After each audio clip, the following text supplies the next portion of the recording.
I've noticed an uptick in the media's rhetoric regarding stimulus checks that the government gave out to everyone. Most of it is directed towards inflation numbers and how the government shouldn't have given out stimulus checks to struggling Americans, especially coming from the CEO of Citadel, Ken Griffin, saying that it made freeloader mentality and de-incentivized people to work. The cost of those stimulus checks was only $817 billion compared to the $1.7 trillion we gave to businesses. The biggest chunk of that going to the Paycheck Protection Program, known as PPP loans, which was meant for small businesses like mom and pop shops to stay afloat and help out their employees. But instead, we saw greedy corporations and greedy franchises take advantage of this pool of money and drain it within a week.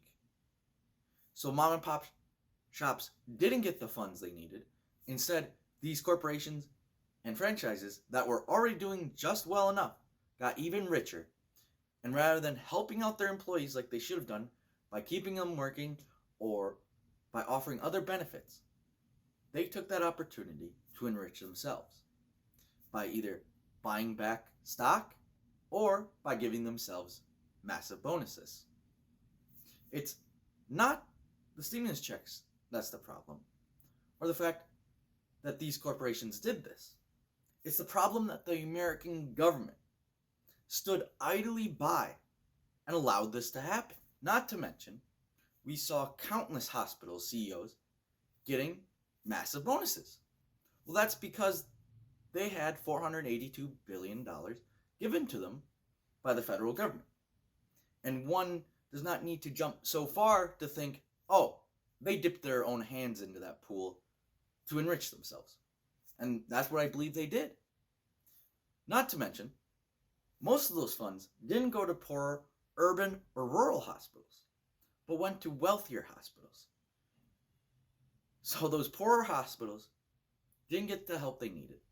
So they became more vulnerable to bankruptcy or a takeover. And seeing this, the wealthier hospitals took that opportunity to do just that. They took over smaller hospitals to become the only provider in some areas, mostly affecting the rural parts of this country.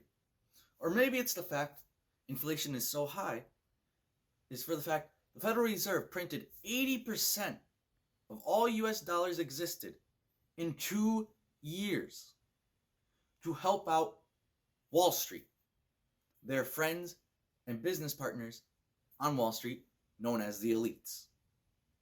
Not to mention, a report that has been filed by the Federal Reserve showed that they did just that, bailed out hedge funds, and are still doing that to keep them afloat. One hedge fund in particular that got bailed out was Citadel.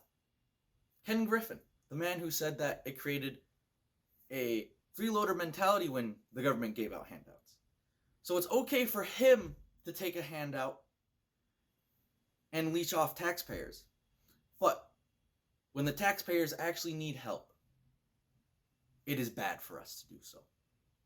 We saw the top 10% in this country get 62% richer, while 64% of Americans live paycheck to paycheck now. We saw 74% of Americans lose all their life savings during COVID. These numbers are so troubling that it shouldn't be a left or right problem, but the bottom versus the top problem. Those in Congress have shown their true colors by allowing this to happen. And I don't even blame them. I blame us. Because we keep electing them over and over again. Congress consistently has a low approval rating. Yet, we never really see seats flip. We keep electing the same people. And that is where I don't think the system is working for us anymore. And many people agree that the system is not working for the average American. The wise words of our founding fathers, who instilled these words in the Declaration of Independence, is quoted by many politicians and many people in the public. We hold these truths to be self-evident, that all men are created equal. They are endowed by their Creator with certain unalienable rights, that among these are life, liberty, and the pursuit of happiness. Funny enough, the next sentence you never hear about, but I think it rings truest right now in this day and age. So let me read the very next sentence to you. That to secure these rights, governments are instituted among men, deriving their just powers from the consent of the governed. That whenever any form of government becomes destructive of these ends, it is the people's right, nay, it is their duty to throw off such government and provide guards for their future security. The government is not working for us. Americans are struggling to just have basic necessities, just to have housing, just to have health care, to provide food on the table. And yet these fat cats sit on their hills and watch us struggle. Before you go, psh, it's the Democrats' fault, or psh, we wouldn't be in this trouble if it was the Republicans. It's neither. It is our fault for keep playing into the same mantra of pitting the left versus the right, instead of choosing people who are earnest in their convictions and wanting to get things actually done, working together, coming up with compromises rather than grandstanding to get airtime on a TV show or to be tweeted about. Because right now, we are all in the same boat, and this boat is sinking. And we're all trying to survive. But the fact is, the politicians and the elites have already taken all the lifeboats and are just letting us sink. So please, stop this bickering. It is time to fight together, because I know if I sit down someone on the other aisle as me, we can come to some compromises on what really needs to get done. And that is providing better jobs.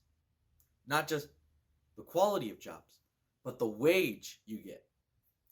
The housing market needs to come down so people can afford housing. We don't need all these apartments to be built up.